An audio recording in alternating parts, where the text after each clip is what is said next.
Hello, brothers and sisters. I'm sending you my love. I have the love in the back, and I'm here now to share my story with you because I felt like we all have our stories, we all have our paths and our past, and I have been hiding a lot with my own stories. So I'm a bit nervous, but I am ready now to share my experiences in this life, my past, my story, my traumas, my learnings, my developments, to give you the courage, motivation, and hope on your journey. So, where do I start? I have been born like anybody else here. I came from the universe with a very conscious, open mind. So, as many healers and many people who are now in their power, I have been different, so different. I've been so different from anybody else. Why? Because I've been conscious. All my life, I have been conscious. When I was a 2-year old, my mom told me she could have conversations with me like we're having it now, conversations from human to human. So I was completely fluent in language and I was able to understand and talk and give feedback. When I was 3 years old, we had a festival in my hometown, and my mommy got a little bit tipsy, and I was the one bringing her home. I was 3 years old, having my mom in my hand and leading her home. Why am I telling this? Because as a 3-year-old, this freaked me out. As a 3-year-old, seeing your only contact person not being stable anymore. And it was all good, like nothing bad happened. It was all good. My mom just had a good time and we were on our way home, and she could have handled it on her own, of course. But I was 3 years old and I felt like I need to take responsibility. So I was telling my mommy, she told me the story later, and I remember it also. I remember it from my side. So my mommy was telling me, like, I was having her on her hand, and she was like, "Oh, you were so cute. Like, with 3 years old, you brought me home, and you were all the time encouraging me, telling, like, Mommy, we're almost there, and it's not far anymore, and you can do this, and then you can rest at home." And I was taken care with 3 years old. And for me, at the 3 years old, I was in panic. It was terrifying. I saw my mommy being sick. She was not able to walk. She talked differently.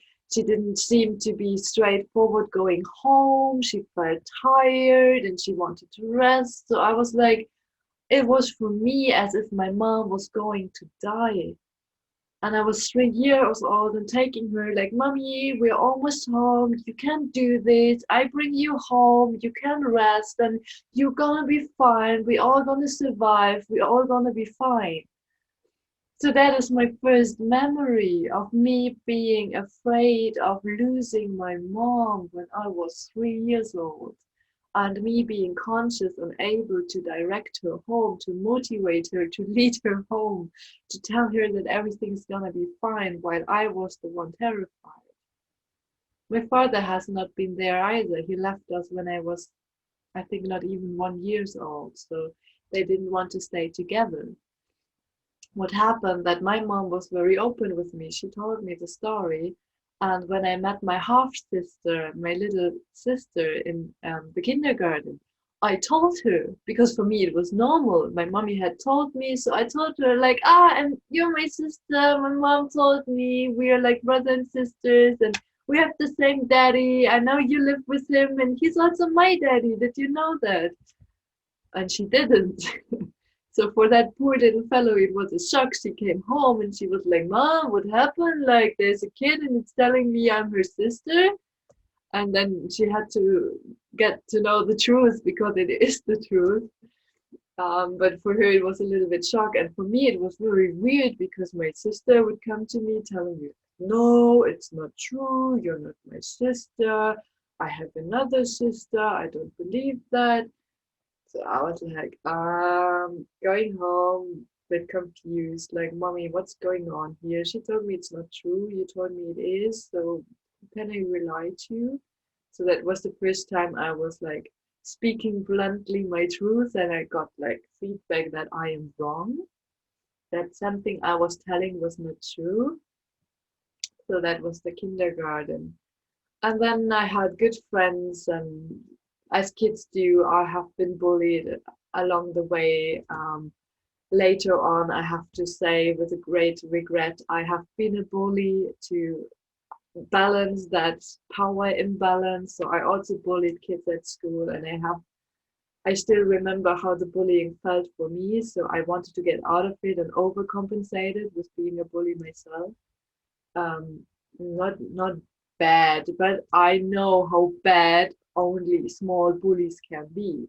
So I've always felt like I'm not fitting in. I've always felt like something is wrong with me. I always felt like they all like me, but I don't belong to anybody because of the story of my parents, because I got the reflection in school with my friends. They all seemed to be closer together, and I was very far apart from everybody. Everybody enjoyed my presence. So I was always welcome, and I was always joyful, always happy. I was having a smile on my face, being the clown, doing doing crazy things. So I always encouraged people to get out of the box and, be crazy and free and things like that. But for me, I always felt wrong. So I always felt like I'm not fitting in. I always felt like they don't want to hear me. Nobody wants to hear what I have to say because the words that are coming out of me, they don't match with their mindset. So for me, it was very hard to understand that nobody understands the world the way I see it. I have a very unique view of the world. My third eye is so bluntly open. I see people, I see right now while I'm speaking to you, recording this video. I see how my friends are doing. I see how my family is doing. I feel the process of the people I'm working with. I feel the process of the people I'm caring for. I feel their feelings. If I tune consciously into it, I can tell you what the people are doing right now. When I have a meditation, I see what is happening in the other frequency. I see their energy. I see what is happening in their life. I have visions about topics, everything that is happening in my life, which is the same as your life. I can see it with my third eye. I know things. People always told me I'm such an intelligent person. Fuck no, I'm not intelligent. I haven't learned anything. I just know. So in school, everybody was bullying me because they told me I've been a nerd and I would have been studying all the time. I didn't even do my homework. I just knew what the teacher would ask. I knew the exact questions the teacher would put in the test, and I just learned these five answers. And I was always right with that. That's why I was good in school. So to all my fellow students and to all my fellow pupils in school, I am not extraordinary intelligent. I just know. So here's my little trick. Guys, I have not been learning a lot. I just knew the questions the teacher would ask. And that's why it was harder for me in university. I still had a very good degree, but I was the best girl in school because I knew the exact questions the teacher would ask in the test. I could feel that. And then I prepared for exactly those questions. I sometimes even felt like, oh, that could be a question, but I'm too lazy to learn this now. And then I got a 1- or a 2+, like the second best grade, because I missed that one question. So I knew it. And that knowing is such a gift. and I have been hiding it all my life because it is weird. And it brings me to tears when I'm telling you about it. I've always felt like a stranger. I've always felt like a weirdo. I've always felt like a crazy person because I know it all. It's freaking people out when you're talking to them and you're like, yeah, yeah, and this is because of this and that, and you're like this and that, and people are like, how did you know? And for me, it's like, yeah, I just know. I see it. I know it. I feel it. And then people are like, whoa, whoa, whoa, it's great to talk to you. When they have a problem, they come because they are like, oh, can you have a look for me? And I always felt like, okay, of course, sure, like happy that the people would ask me for the knowledge I'm having. So I was very happy to share it in those moments. So I ended up, to come back to my story, I ended up being the one who's always caring for everybody. I was taking care for all my friends' processes. I was taking care for even not friends, but just people I knew. They would all come to me, always, my family, everybody. And I would have been carrying their load and load and load on my shoulders, balancing their energies, balancing, helping with advice, but also already then, as a child, as a teenager, doing energy work because I am great at energy work. So I see the topic, I feel the energy, and I know how the clean energy would feel. So you have a topic, you have existential fears, you have a blocked root chakra, you have fear, instability in money, you lack home, family, a place of roots, grounding, belonging, being stable in your own life. People come to me with that topic, and I know how the clean frequency sounds. I can hear sounds, so I know how the clean frequency sounds. A sound of trust, of grounding, of roots, of the basic trust in the world, in you, in this life, in stability, and being held by the earth. And when I'm talking to people who have this instability, I look with them together where the instability is coming from, and then I seed the clean frequency into their system.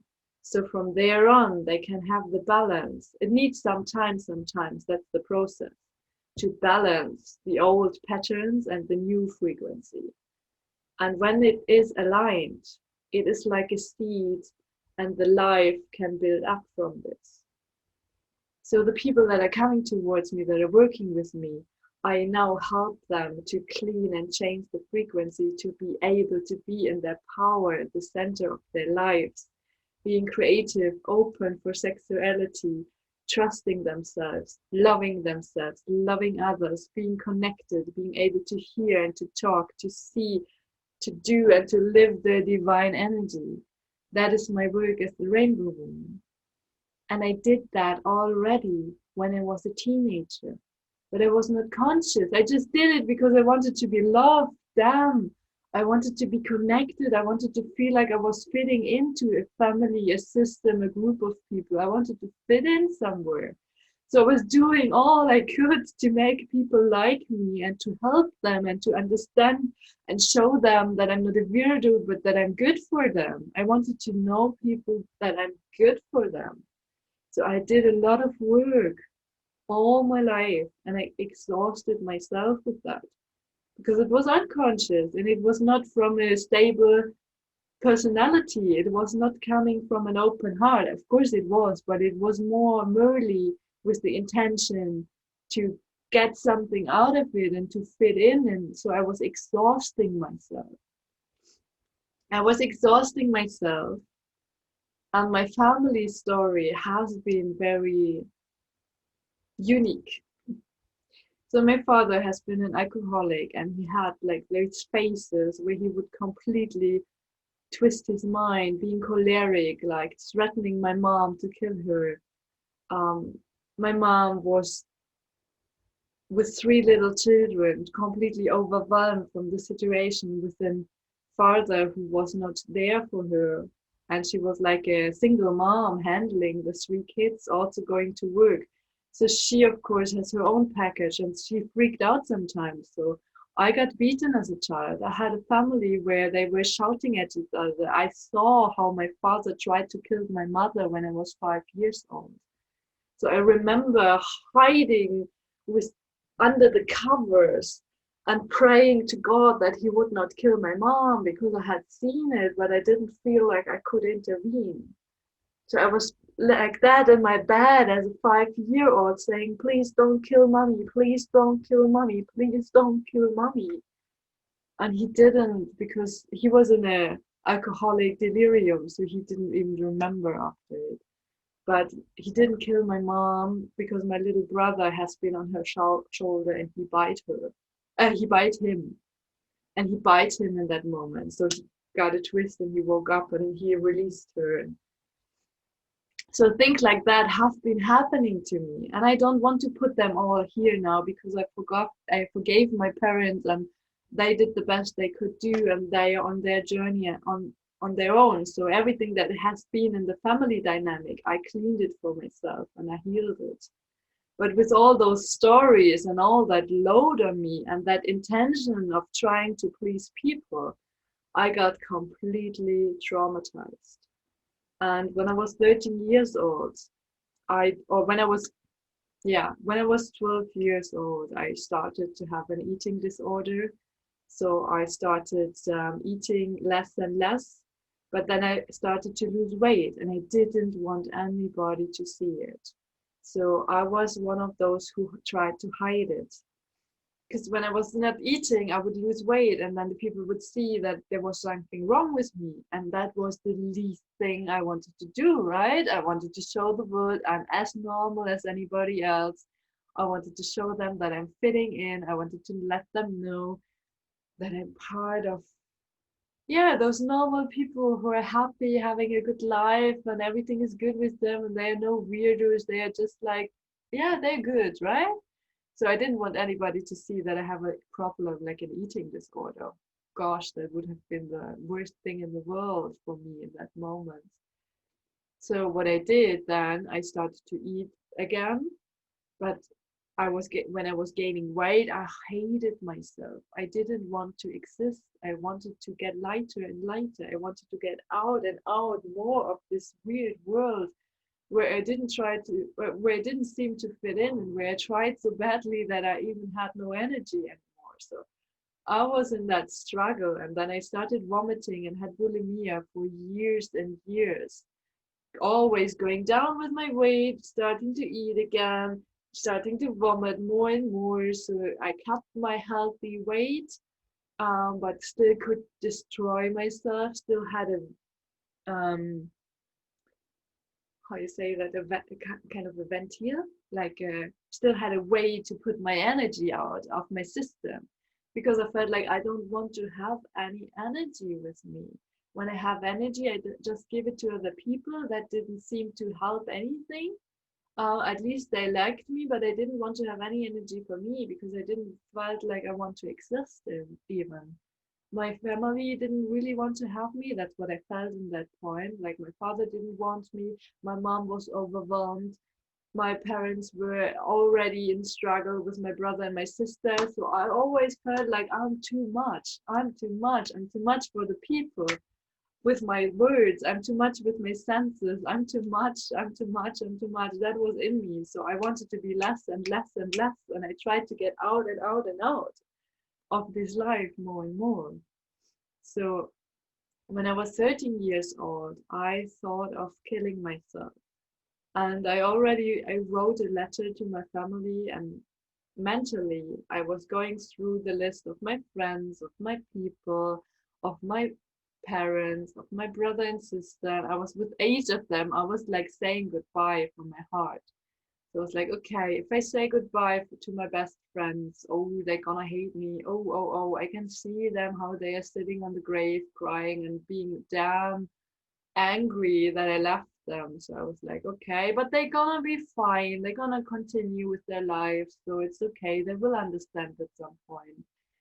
I will write it in a letter for them. Okay, my mom, oh, mommy, it will be so hard for mommy, but she's gonna be okay. She has my brother and sister, and she knows how hard things have been for me, so she will understand. Okay, and then my brother and sister, like, wow, it will break their heart, and they will have all their life, they will have this idea that the sister left them, that already hurt a lot. But I felt like at some point they might understand and they might forgive me. So okay, they gonna understand it. So I was going through all of my family and friends and saying goodbye to them, ready to kill myself. So I even planned, like, I wanted to um, cut my wrists and slowly leave life. That was always the idea I had. So no taking pills or jumping from something. I of course I thought about all of them, but I have been cutting myself also in that self-destructive time. So for me, it was natural then to cut my wrists. It felt like, okay, that's the way I'm gonna do it. So I was serious about it. And then I came to the moment when I thought about my granny, and I was like, oh shit, I cannot do this to Granny. That's the thought I had. I cannot do this to my grandmother. She will be devastated. She loves me so much and she needs me in her life. Because there's another story how I came just in the moment where my grandmother had been ill with cancer and left by her husband, and I was the angel coming to our family's life and helping her to, yeah, enjoy life again. So she always said to me, I'm her son, and the sun is the energy, right? The life-giving energy. So there was a special connection with us, and I felt like I cannot leave her. Damn, I cannot leave her. I cannot do this. I would have been okay with all the others. I'm sorry, guys, but I would have left. But I would have been okay with leaving myself. I'm sorry, dear, but I would have left. But I couldn't leave my granny. Thanks God I couldn't. Because then I was very pragmatic. So I was like, okay, if I can't leave, if I'm not going to leave Earth now, I have to change something because I'm at the end point. I'm at the dead end here. I either go out of life now or I change something. And that was the moment when I started with 13 years old to work on my psychological patterns. I started to observe my psyche. I started to observe where I'm losing energy. I started to recall my energy. I started to change the patterns. I started to analyze everything that was going on in my life, not only to see it, but to analyze it, to make sense with that sense of seeing. So I was using that gift that I'm having to save my own life, analyzing the energy, the energetic bonds between me and my family, between the family members. I was seeing the energetic net of our family, the constellation, the energy I had to other friends. I was observing what was a toxic relationship, what was a healthy one. So I started to train myself in that energetic reading. And with that energetic reading, I helped myself to gain more and more self-confidence. And I tell you guys, having an eating disorder is one of the strongest addictions on earth that you can have. If an alcoholic decides to stop drinking and get sober, he can, and it's a long path and a hard journey, but he will never touch that shit again until he's completely sure he made it. As long as he's on the journey of recovery, he would not touch a single drop of alcoholic beverages. Why? Because that is the addiction, the drug.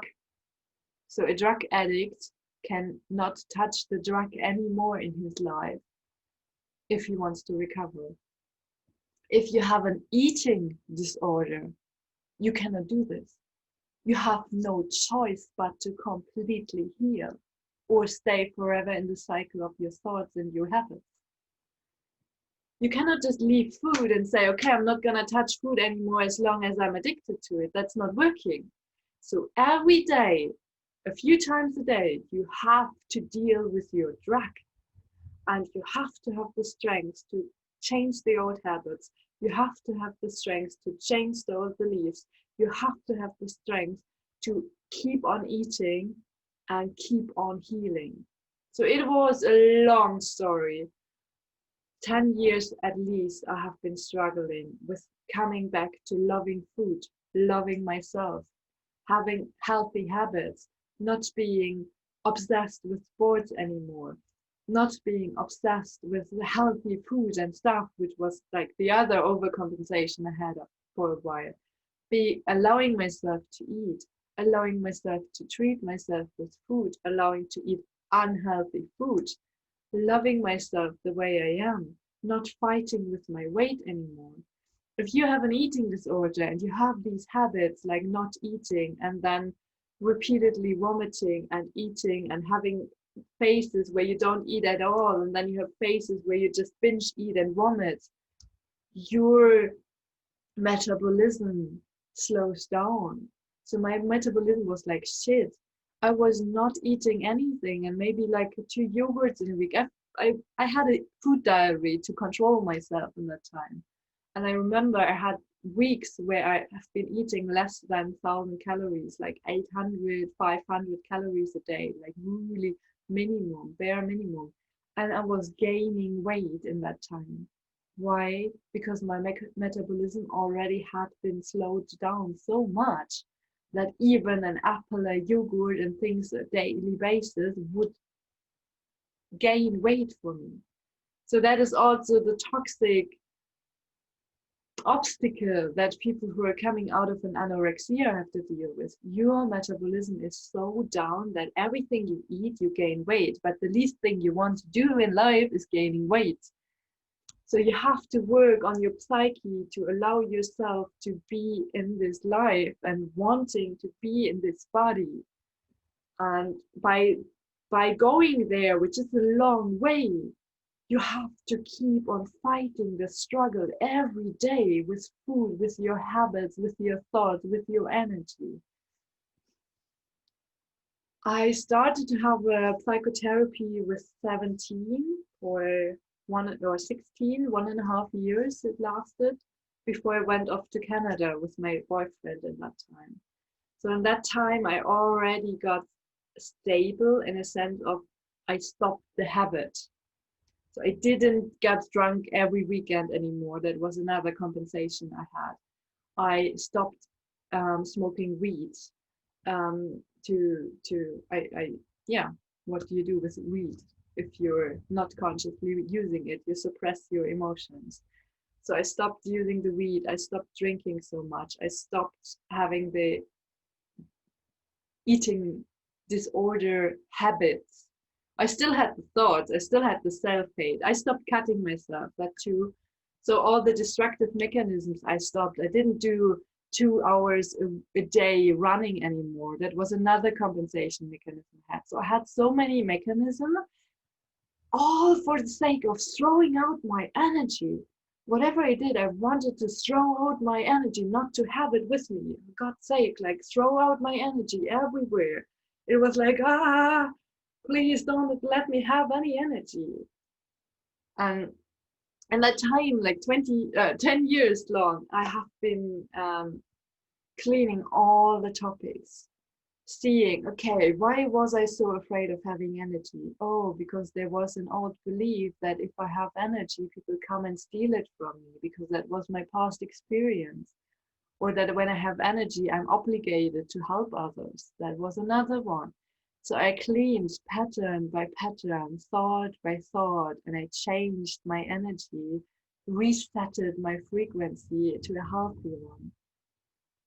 And it was a long, long journey. And with, I think, I was around 22, 23, I had this first feeling of, I'm healed. For the first time, I had this feeling of, the journey might continue, but I'm healed, in the sense of the destructive behavior has gone. I allowed myself to do things that were good for me. I allowed myself to relax. Something, God bless him, my ex-boyfriend taught me how to relax and rest. I was not resting, never, never. Imagine that. I was on fire 24 hours a day, sleeping maybe 8, but I was not resting. My mom always told me, you need to relax, you need to rest, you're doing too much. And I was like, yeah, yeah, yeah. I love to, because if I don't do so many things, like I can't stand it. She didn't know that. Of course, I didn't tell her. So I was like having my coping mechanisms. My mom was like, you're doing too much. You're doing too much sports. You're doing too much with your friends. You're never resting. You have to relax. But I couldn't. I couldn't. There were so many traumas inside of me with my story that I couldn't rest. I was afraid of resting. So when I was 21, 22, something like that, I was in the studies of biological computer science. Another thing I had decided from my mind, and I was like, I wanted to do something with science, and I wanted to do something that is logical. So I had a good chance to make some money, because I came out of this family with a poor money mindset, and money always had been a topic. I started working for my own clothes and things, and my daily money for since I was 12 years old. I had a job, so I always have been working to support my family, to support my own life. It always felt like I'm costing too much for my family. That was another one of those programs. So I was always feeling I'm costing too much, so I'm going to do it my own. I'm going to make my own money. So that's why I decided to study biological computer science. And I love the study, the field is super interesting. I'm good at it because I have a good capacity of my mind. I'm an analytical person, I'm a rational person, but I'm also a highly intuitive person, right? Remember, I told you before, I see things, I feel things, I know things. So I'm very strong with my senses, my intuition, my inner guidance. I'm very, very strongly connected. And I only followed the rational part, the mental part, the discipline part, the control part. I only followed that part. And I was at a point in my studies where I thought, gosh, if I continue that, and if I work there for 2 years, I'm going to kill myself. I felt like that. I was at the point again, like, if I continue like that, I'm going to kill myself, because this job is not fulfilling me. It's stressful for me. It's a lot of mental capacity, and I don't enjoy it. I was doing something I didn't enjoy. And that helped me to see, okay, maybe now it's time to start to do the things I'm enjoying. So I started doing yoga. I started to getting, at that time, I started to being open for spiritual topics for the first time in my life, by the way. I've experienced all the stuff before, right? But and that was the first time that actually spiritual content, information were reaching me, that I was open for it. I had a friend and we experienced some things together in meditations, and we were like playing like little kids exploring.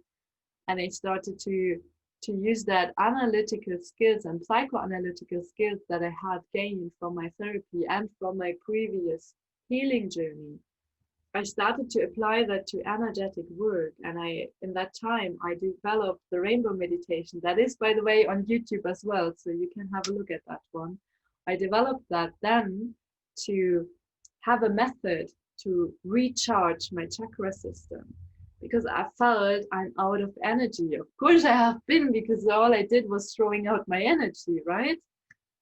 So I made a meditation to recall energy back into my system, to build a pillar of rainbow light, to protect myself from people who are stealing or who I allowed to steal my energy. And I started working with the chakras back then, 20, 22, 23, something like that. And when I was then working with my chakras, I found that my third chakra, it was like a hole. I was like, what is this? No matter how much energy I called back in my system, because by that time I had healthy food habits, I allowed myself to rest. I had good people who were helpful for me as well. So of course my old friends stayed, but we had all healthy relationships by then. I didn't feel anymore like I needed to give. So I allowed myself to receive a little bit back from them, and they've always been there for me all my life. So in that time, I allowed myself to be open for that. I stopped the drug misuse. I stopped the eating disorder. I allowed myself to regain energy. And I felt like no matter what I do, I'm still feeling like I have a hole in my system and the energy is draining, dripping out of my system. And I kept analyzing it. I kept looking at the frequency. And I found out that the third chakra was, there was a piece missing in my third chakra. I could see it. It was like a yellow ball, and in the middle there was gray. There was empty. There was like a black hole, and the energy I put in my system would go and vanish. So I started to find out where that energy had gone and when I had lost that part of my center. And I came to the place where I found my peace have been lost. When I was, that's another story, when I was 5 years old, I started to crawl into my wardrobe to get into my fantasy world.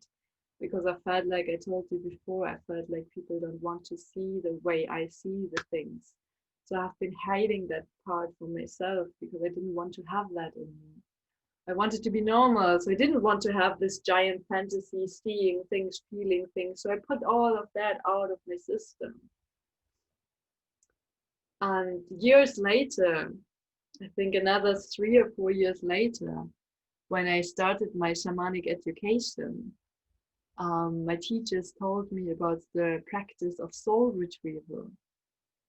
And exactly what I have been doing, putting apart the traumatized part out of my system, and then calling back that system, that energy in your system.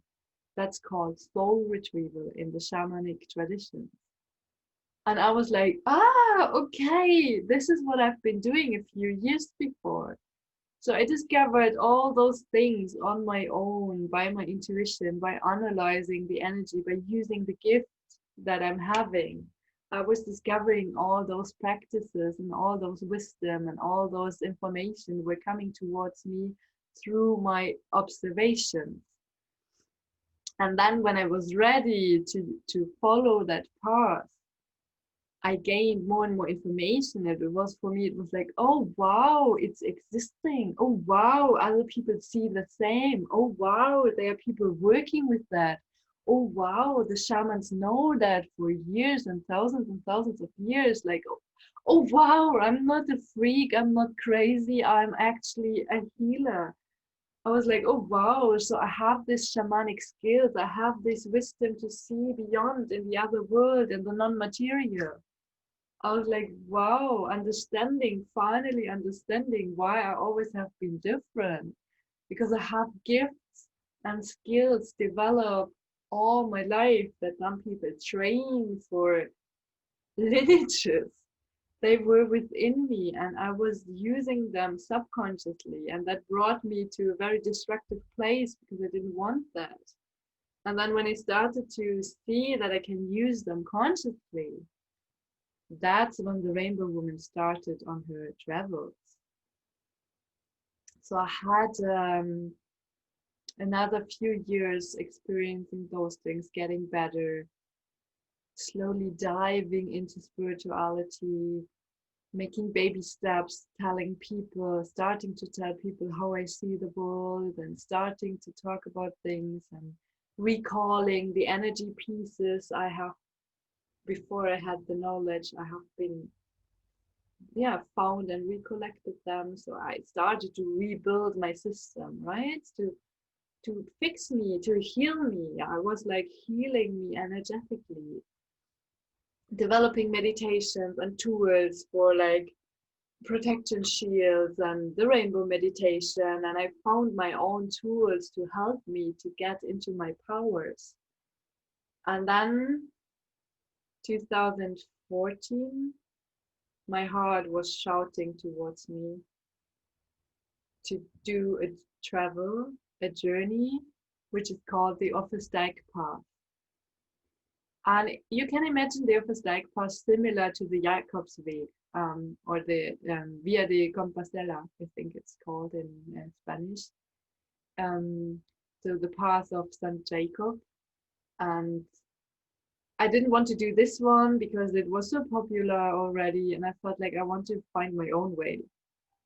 So I went on a pilgrimage through Wales, from the south of the coast until the north of the coast, like 200 miles, I think, around 200 miles. A 14-day hike in nature with my backpack and my tent on my own. And my heart was like shouting, do this, do this, do this. And of course I was terrified. I was terrified, but I had learned by that time, if I want to be on the right path, I have to listen to my intuition. I have to listen to my heart. And when they shout in the same direction, I have to go for it, even if my mind tells me I'm crazy, even if my mind is freaking out, even if I'm scared. I have to do what my belly is telling me, because that is the way bringing me forward. That is the path helping me to be in my power. That is the path being able to help others. So I did it. I went on that journey, and the first 3 days have been horrible. First day, okay, was happy and excited, and let's see how this is doing. And wow, it's much more exhausting as I thought. I remember actually the moment I put on my backpack, my 12-kilo backpack, which was very light for the first travel like this. So I've been very clever on that, but I put it on in Munich and I couldn't stand up. I put it on myself and I was like, I couldn't stand up with it. So I was like, holy fuck, how should I walk 15 kilometers when I can't even stand up with that bag? But okay, I'm gonna do it somehow. I have to. The flight is booked, I'm gonna go. So, and I can't leave any of those things. I can't go without a tent or stuff like that. So it was the bare minimum that I put in. So okay, I have to do it. I'm gonna survive somehow, right? So it was a super exhausting start, and the second day I was walking through the countryside, and there were abandoned farmhouses, and the clouds were like it was a very cloudy day, so it was that ghostly atmosphere everywhere. And I was freaking out with fear, like, what the fuck am I doing here? What if somebody kills me? What if an animal is coming? I don't even know which animals they have in the UK. And I was really freaking out with fear because it was my first trip, and how am I gonna do this? This is the day 2, and there are no humans around. I had my water bottle which I filled in the rivers and things like that. So it was like, okay, just keep going, just keep going. You can decide anytime to stop, just keep going. And in the night, I was so exhausted that I didn't even look at the next day's trip. Normally, I always prepared and looked where I can rest and what it's gonna be, and prepare for the day. And that day, I just felt like, okay, let's just sleep and tomorrow move on. And then I moved on just straight away, and it was a day where it was going up and up and up the mountains, up on the Black Mountains, up and up and up and up. And already by I think 11 a.m., I was completely exhausted, and it was still going up. And I was like, whoa, okay, okay. And I met some hikers, a lovely lady called Elaine, and her friends were on a hike, and we had some chats, and they saw that I was not doing so good, so they kept like close to me, offering me food and water. But I felt really sick, so I didn't want any water, any food. I felt like, oh, if I eat something, I'm gonna vomit straight away. So, but like, I don't know, maybe I have a bad stomach from some water that I drank that was not okay, or I just felt exhausted. My mind was breaking apart. I felt weaker and weaker with every step. And then at some point on the mountain, I I told them I need a rest. Please, guys, keep going. I'm gonna follow you. We're gonna meet on the top. I just need to rest 10 minutes and I don't want to slow you down. So please, please go. And the moment they went, I started to burst out into tears because I felt like I can't do this. I felt completely exhausted. I didn't know how I would do this. So I was like, I don't know how I should do this and how I should continue. And I've been pretending to be strong and to be a fighter and to be, be the person that can handle this and do it on my own. That's why I sent them off, because I didn't feel like telling them that I can't do it. And the moment they went and I started crying, I was like, oh, it's worse than I thought. I've been hiding my weakness from myself. I was like, oh. That's why I wanted them to go, because I'm already in tears. Then I stood up again, and after 100 meters, it was over. I had another 100 meters and I collapsed on the ground, and I was like, it was super cold because it was on the mountain, right? On the edge of the mountain, mountain. And it was a windy day. So as soon as I was sitting 2 minutes, I was shivering with cold. And I was like this, and my body was still out of energy. So I was like, I couldn't, drink a little bit, but I couldn't eat anything. And I was shivering with cold and I was completely exhausted. And I knew it was just the beginning of the trip, because it was 12 in the morning and the whole day would go over the mountains. And I hadn't looked up that before.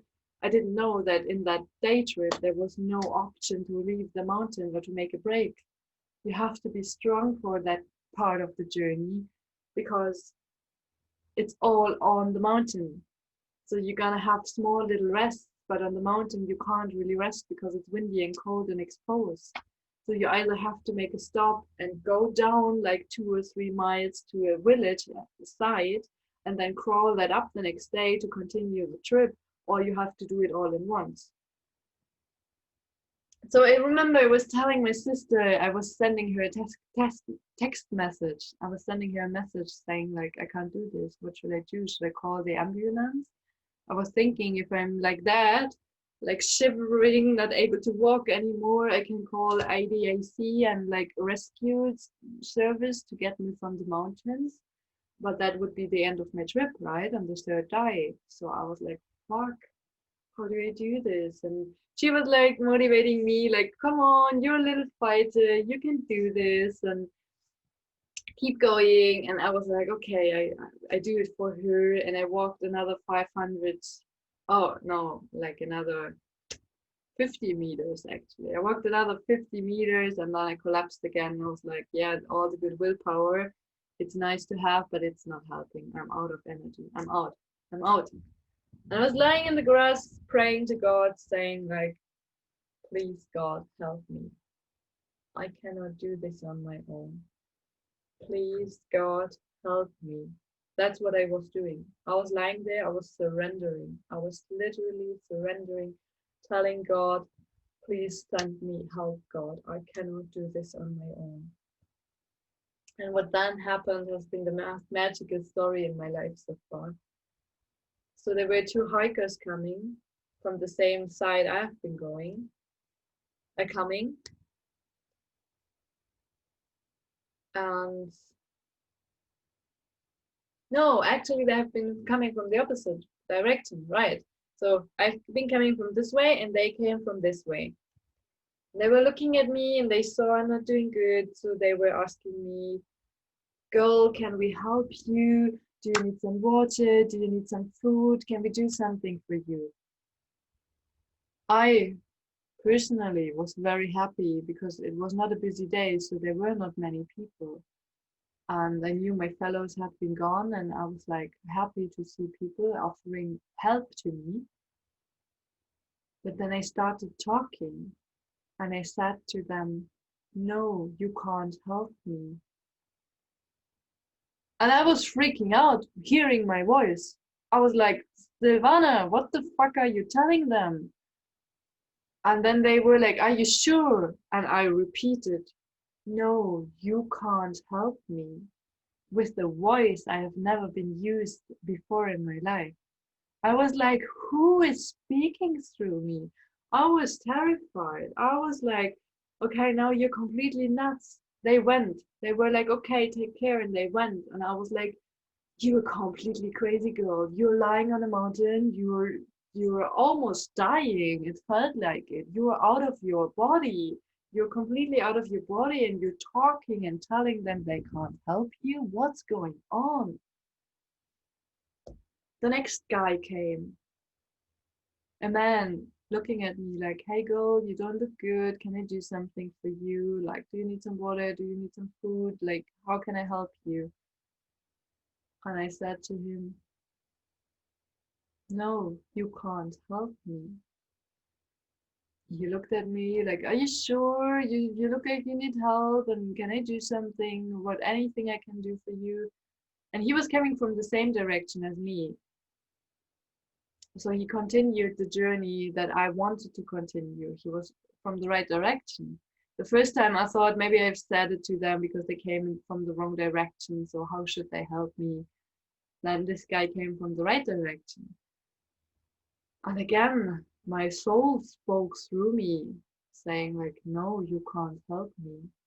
And my little ego, what the fuck? Like, ah! Like, why are you saying those things to me? We could help us. Like, don't do that. So I was freaking out. My eye was freaking out, and I was like, oh fuck, how can I pray to God for help? And then I sent the help away. Like, what's going on here? And while I was in that loop of freaking out, um, another two hikers came from the wrong direction. They came, they looked at me, and they didn't ask. The man just took my backpack, and the woman took me, and we started walking. And after, yeah, the first 100 meters, I collapsed and I vomited and I started shivering and shaking and I had cramps, belly cramps. So I was like in the worst condition of my life, really, guys. And they were there for me, just helping me, holding space, telling me, gonna be fine, we're gonna help you. It's not far anymore. They kept motivating me and encouraging me to move on. And I just remember I did the next 6 kilometers. It was 6 kilometers. They escorted me down the mountain. I did baby steps, baby steps. And after 3 steps, I collapsed because my energy was gone. I felt like a marionette, like a puppet that had no energy. I collapsed, collapsed, collapsed, all the way down, collapsed. And they kept encouraging me. They kept like holding space. They kept like telling me, feeding me a bit with water, holding my hair when I had to vomit. Like, bless them. Wow. Like, there have been angels on that journey. Really, on my whole life journey. It's such one of the beautiful angels that I met. And in between, the guy had his hand over my head and he told me the story of the lost lamb from Jesus. That brought an emotional breakdown. So even if I could walk in that moment, I broke down crying. And he was like, I'm sorry, I'm sorry, I'm so sorry. I wanted to encourage you. And I was like, yeah, it was right. Thank you so much, like, for remembering me to that story of God being with you and that the one sheep that's finding back to God, that's so important. So in that moment, I felt like I found back to God and I found back to life. Because I have been thinking of killing myself. I have been self-destructed. I have been talking to the devil. I have very bad negative thoughts. I had taken drugs and destroyed myself. And on the outside, I always pretended to be perfect. You know, I had this mask of perfection and strength, and I was always giving care and love to all the people. But that's that person in me, that human, that soul, it was so out of myself already. I've just been functioning And that was the moment when I found back to life and I was reinitiated. It felt like my soul had left my body, my energy had left my body. I was barely alive anymore. I had no pain. I had these belly cramps and I was collapsing and I was shaking, but I had no pain. I couldn't feel my body anymore. So I was like, not a near death experience, but I was like out of my body almost. Like the little last bits of, I don't know, maybe 5% of my energy still had been connected to my body, but I was not there anymore, guys. My soul was talking directly through me. My ego was completely broken. And that man remembered me to God and to life and to finding back to the source. And that has been my initiation. So when I came home from that journey, it continued beautifully. The next day, I found friends on the journey, and it was a beautiful, beautiful trip. So many blessings, so many gifts, so many memories. I could talk hours and hours about all the things I experienced in my life. But after I came back, I was going with a friend to a yoga festival, which turned out to be a shamanic festival. I didn't know that. And I found my first two shamanic teachers right away on that festival. And I started the shamanic education. I broke up with my ex-partner. I started traveling for 3 years, which is a complete another story. Traveling out there, overcoming existential fears, traveling without money, visiting the world, learning from indigenous people in the forest, and rediscovering all the things that I already had inside me, fine-tuning my senses, understanding that I have been always been awake, that my senses have been awake all my life, that I was doing energy work and shamanic healing as a teenager, and I was not even aware of it. So the next 3 years after that journey just were to build confidence and know how to consciously direct these energies to be now here to serve my clients and to offer my knowledge, to offer my services, to offer my experiences, to help people to unblock their system as I unblocked my system. So that is how the Rainbow Woman was found, and how she is now helping people in her course to unblock the life energy, to clean all the topics, to rebuild strength, energy, capacity, life purpose, to bring the people on their path. So that is the great mission that started after that initiation on the Black Mountains in Wales. And why am I telling you all of this? Because for me, it's time to share my gifts, people. I'm a shamanic medium. I see. When we meditate together, I can tell you what I see. And what I see, I can change with the frequency to make you be better in your life, more confident, more energetic, more on your truth, more in your path. Whatever's blocking you, whatever's holding you back, I have the abilities to change that with you, to show you how you can do it on your own, and to offer this gift as services. So for me, it was very important to share with you the whole story, to give you a picture, to give you an understanding of my intense healing journey I had, show you what has been present with me all my life and what I just fine-tuned and learned from intuition rather from knowledge. And I'm still here. I'm still happy. I found balance. I found balance between this mask of perfection and vulnerability. I found balance between roots and crown. I found balance between energy work and business. I found balance between love and money. So whatever contradictory topics there seem to be in your life, I found balance for myself with those topics. I'm a Gemini. I even found balance within my Gemini character. So for me, it's all about balance. And the rainbow I don't know if you can see this. The rainbow for me is about balance. It's balancing this, the whole spectrum of energy. It's balancing feminine and masculine. It's balancing the contradictory. It's the bridge. The rainbow is the bridge between the worlds. So whatever is there and there, it can be harmonized and balanced.